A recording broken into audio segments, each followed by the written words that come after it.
राज्यात उष्माघाताच्या 13 रुग्णांची नोंद। बीडमध्ये सर्वाधिक 4 तर रायगडमध्ये 2 रुग्ण। उष्माघातापासून संरक्षण करण्यासाठी राज्य सरकारकडून सर्वसामान्यांसाठी मार्गदर्शक सूचना जारी। मुंबईसह पुण्यातील तापमानात वाढ। पुढील आठवड्यात तापमानात आणखी वाढ होण्याची शक्यता। शिवाय एप्रिल आणि मे महिन्यात उष्णतेत प्रचंड वाढ होण्याचा अंदाज। पुढील 2 दिवस उत्तर महाराष्ट्र आणि मराठवाड्यात पावसाची शक्यता, तर काही ठिकाणी ढगाळ वातावरण राहणार। भारतीय हवामान विभागाचा अंदाज। बुलढाणा जिल्ह्यातील लोणार आणि मेहकर तालुक्यात वादळी वाऱ्यासह जोरदार पाऊस। पावसामुळे संत्रा ज्वारी पिकांचं मोठं नुकसान, शेतकरी चिंतेत। अमरावती जिल्ह्यातील अनेक तालुक्यात वादळी वाऱ्यासह अवकाळी पाऊस। पावसामुळे वातावरणात गारवा।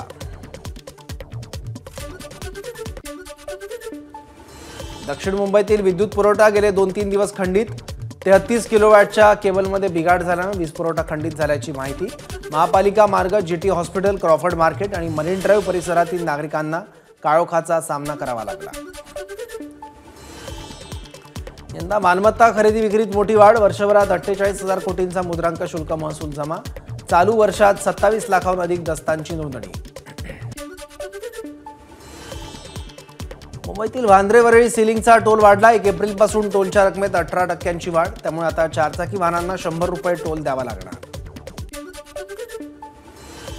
उद्या तिन्ही रेल्वे मार्गावर मेगा ब्लॉक। मध्य मार्गावर माटुंगा ते मुलुंड, हार्बरवर पनवेल ते वाशी, तर पश्चिम मार्गावर चर्चगेट ते मुंबई सेंट्रल दरम्यान ब्लॉक। मराठवाडा विद्यापीठात मध्यरात्री पाण्यासाठी विद्यार्थिनींचं आंदोलन। कुलगुरूंच्या बंगल्याबाहेर रिकाम्या बादल्या घेऊन विद्यार्थिनींचा ठिय्या। कुलगुरूंनी प्रत्यक्ष येऊन चर्चा केल्यानंतर आंदोलन मागे। सीईटी सेलकडून विविध प्रवेश परीक्षांच्या वेळापत्रकात पुन्हा बदल। गेल्या काही दिवसातील हा तिसरा बदल असून सुधारित वेळापत्रक सीईटी सेलकडून संकेतस्थळावर प्रसिद्ध। लासलगाव बाजार समिती आजपासून 4 एप्रिलपर्यंत बंद। मार्च एंडमुळे बाजार समिती बंद राहणार असल्याची माहिती। या दरम्यान शेतमाल विक्रीसाठी आणू नये। 5 एप्रिलपासून कांदा लिलाव पूर्ववत होतील, बाजार समिती प्रशासनाची माहिती। मुंबईत एअरटेल कंपनीवर गुन्हा दाखल। एअरटेल कंपनीनं अंधेरी पश्चिम भागात विना परवानगी रस्ता खोदल्याचा मनसेचा आरोप। मनसेच्या आरोपावरून पोलिसात तक्रार दाखल। पैठणच्या नाथवंशीयांमधला वाद अखेर मिटला। सगळे नाथवंशज एकत्र येऊन नाथषष्ठी साजरी करणार। खरे नाथवंशज कोण यावरून रावसाहेब महाराज गोसावी, पुष्कर महाराज गोसावी आणि रघुनाथ महाराज पालखीवाले यांच्यात वाद होता। नागपूर लोकसभा मतदारसंघाचे महायुतीचे उमेदवार नितीन गडकरींकडून प्रचाराला सुरुवात। मध्य नागपुरात आज गडकरींची लोकसंवाद यात्रा। राजवाडा पॅलेस जवळील भारत माता चौकातून यात्रेला सुरुवात। रत्नागिरी सिंधुदुर्ग लोकसभा मतदारसंघात भाजपकडून प्रचाराचं नियोजन। आजपासून पंचायत समिती गटनिहाय भाजपचे कार्यकर्ते गाठीभेटी करणार। नारायण राणेंच्या उमेदवारीबाबत अजून अधिकृत घोषणा बाकी, त्यापूर्वीच कार्यकर्त्यांकडून प्रचाराला सुरुवात। केंद्रीय मंत्री डॉक्टर भारती पवारांनी केला नांदगाव मनमाड या शहरांचा दौरा। शिवसेना भाजपसह महायुतीतील घटक पक्षाच्या पदाधिकाऱ्यांची घेतली भेट। दिंडोरी लोकसभा मतदारसंघातून भारती पवारांना उमेदवारी जाहीर। शिवसेना ठाकरे गटाकडून पक्षप्रमुख उद्धव ठाकरे आणि आदित्य ठाकरेंसह 40 स्टार प्रचारकांची यादी जाहीर। लोकसभा निवडणुकीच्या पार्श्वभूमीवर चांद्यापासून बांद्यापर्यंत हे स्टार प्रचारक प्रचार करणार। 2 एप्रिलला आदित्य ठाकरेंचा यवतमाळ दौरा। यवतमाळ वाशिम लोकसभा मतदारसंघाचे ठाकरे गटाचे उमेदवार संजय देशमुखांच्या प्रचारार्थ आदित्य ठाकरे यवतमाळमध्ये सभा घेणार। मनोज जरांगेंची आज अंतरवाली सराटीत बैठक। बैठकीत जरांगे निवडणुकीविषयी समाजाची भूमिका स्पष्ट करणार, तसंच अपक्ष उमेदवार देण्यासंबंधी निर्णय होणार। वसंत मोरे आज अंतरवाली सराटीत मनोज जरांगेंची भेट घेणार। पुण्यात वसंत मोरेंनी मराठा समाजाशी देखील केली होती बातचीत।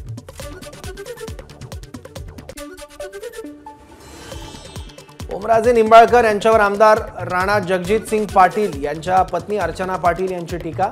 उबाठा लोकसभा उमेदवाराची खरी ओळख उमेदवार की गुन्हेगार, अर्चना पाटील यांची व्हॉट्सअप स्टेटसवरून ओमराजे निंबाळकर यांच्यावर टीका। मुख्यमंत्री एकनाथ शिंदे, उपमुख्यमंत्री देवेंद्र फडणवीस, उदय सामंत आणि शंभूराज देसाईंमध्ये वर्षा निवासस्थानी चर्चा। छत्रपती संभाजीनगर, पालघर आणि रत्नागिरी सिंधुदुर्ग लोकसभा मतदारसंघाबाबत चर्चा झाल्याची माहिती। शिवसेना नेते अभिजित अडसूळ अमरावती लोकसभेत माघार घेण्याची शक्यता. नवनीत राणांविरोधात अभिजित अडसूळ लढणार नसल्याची माहिती. अडसूळ प्रहारच्या दिनेश भूग यांना पाठिंबा देण्याची शक्यता. भ्रष्टाचारी सरकारला सत्तेतून हद्दपार करण्यासाठी महायुतीचं प्रॉपर पोस्टमॉर्टम करू. भ्रष्टाचारी लोकांचं एक संघटन महाराष्ट्रात सत्तेत बसले. भंडाऱ्यात काँग्रेस प्रदेशाध्यक्ष नाना पटोलेंचा महायुती सरकारवर निशाणा. शरद पवार गटाची आज पहिली यादी जाहीर होणार. बारामती, शिरूर, नगर, दिंडोरीसह भिवंडीच्या जागेवर उमेदवार जाहीर करणार. मवियात पवार गटाला 10 जागा मिळण्याची शक्यता. महाराष्ट्रातील काँग्रेस नेते 5 जागांबाबत आग्रही. सांगली, भिवंडी, मुंबई उत्तर पश्चिम, ईशान्य मुंबई आणि दक्षिण मध्य मुंबई या जागांवरील दावा सोडणार नाही, काँग्रेस नेत्यांची भूमिका.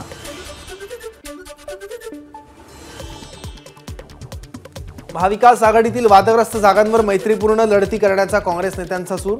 सांगली, भिवंडीसह मुंबईतील जागांवर तिढा कायम. राष्ट्रवादी शिवसेना ऐकत नसेल तर मैत्रीपूर्ण लढतीची भूमिका. काँग्रेसचे माजी आमदार अमर काळे यांचा राष्ट्रवादी काँग्रेसमध्ये प्रवेश. तुतारीच्या चिन्हावर लढणार वर्धा लोकसभेची जागा. शरद पवार आणि जयंत पाटील यांच्या उपस्थितीत झाला पक्षप्रवेश. राष्ट्रवादी काँग्रेस पक्षाचे आमदार निलेश लंकेंकडून अखेर राजीनाम्याची घोषणा. लोकसभा निवडणूक लढवण्यासाठी विधानसभा सदस्यपदाचा राजीनामा. पारनेरमधील सुप्यात झालेल्या कार्यकर्ता मेळाव्यात केली घोषणा. पहिल्या टप्प्यासाठी अर्ज मागे घेण्याची आज शेवटची तारीख. 181 पैकी 110 उमेदवारांचे अर्ज वैध. आज किती उमेदवार अर्ज मागे घेणार हे पाहणं महत्त्वाचं. वंचितने आमच्या सोबत यावं यासाठी अजूनही प्रयत्न. मवियाबाबत अजूनही दरवाजे उघडे. शरद पवारांचं वक्तव्य. वंचितला पहिल्या दिवसापासून सन्मानजनक वागणूक दिली. ठाकरे गटाचे खासदार संजय राऊत यांची प्रतिक्रिया.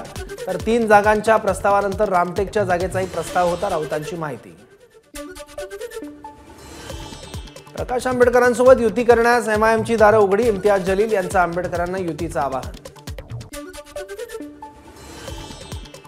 जलील संपले असं खैरेंनी 2019 मध्येही म्हटलं होतं. त्यांच्या मताचा मी आदर करतो, पण आता त्यांचं वय झालंय. यावेळी तरी त्यांना जाती धर्माच्या आधारावर निवडणूक न लढवता विकासावर लढवावी, जलील यांचा सल्ला. माढा लोकसभा उमेदवारी प्रकरणी मोहिते पाटील आणि रणजित सिंह निंबाळकरांमध्ये तिढा. हाच तिढा सोडवण्यासाठी आज भाजपचे गिरीश महाजन अकलूजमध्ये मोहिते पाटील यांच्या शिवरत्न निवासस्थानी पोहोचले. आज प्रदेशाध्यक्ष जयंत पाटील आणि शरद पवार अलिबाग दौऱ्यावर. दिवंगत शेकापच्या नेत्या आणि माजी मंत्री मीनाक्षी पाटील यांच्या कुटुंबियांची घेणार भेट. बोईसर ग्रामपंचायतचे शिंदे गटाचे उपसरपंच नीलम संखे यांच्यावर गुन्हा दाखल. आचारसंहिता भंग केल्याप्रकरणी कारवाई. आचारसंहिता जाहीर झाल्यानंतर ग्रामपंचायत कार्यालयात पत्रकार परिषद घेतल्यानं गुन्हा दाखल. मतदानाच्या हक्कासाठी पालघरमध्ये जनजागृती. पालघरच्या सतू कदम विद्यालयाच्या विद्यार्थ्यांनी साकारली 150 फुटांची देशाचा नकाशा दाखवणारी मानवी रांगोळी. राष्ट्रीय स्वयंसेवक संघ नावाची बनावट संघटना स्थापन करून आगामी निवडणुकीत काँग्रेसला पाठिंबा देत असल्याची माजी नगरसेवक जनार्दन मून यांची घोषणा. संबंधित प्रकारानंतर सोशल मीडियावर चर्चांना उधाण. नाशिकच्या मालेगावमधील फरहान हॉस्पिटल परिसरात आग. आगीनं रौद्ररूप धारण केल्यामुळे 100हून अधिक पॉवरलूम यंत्र जळून खाक.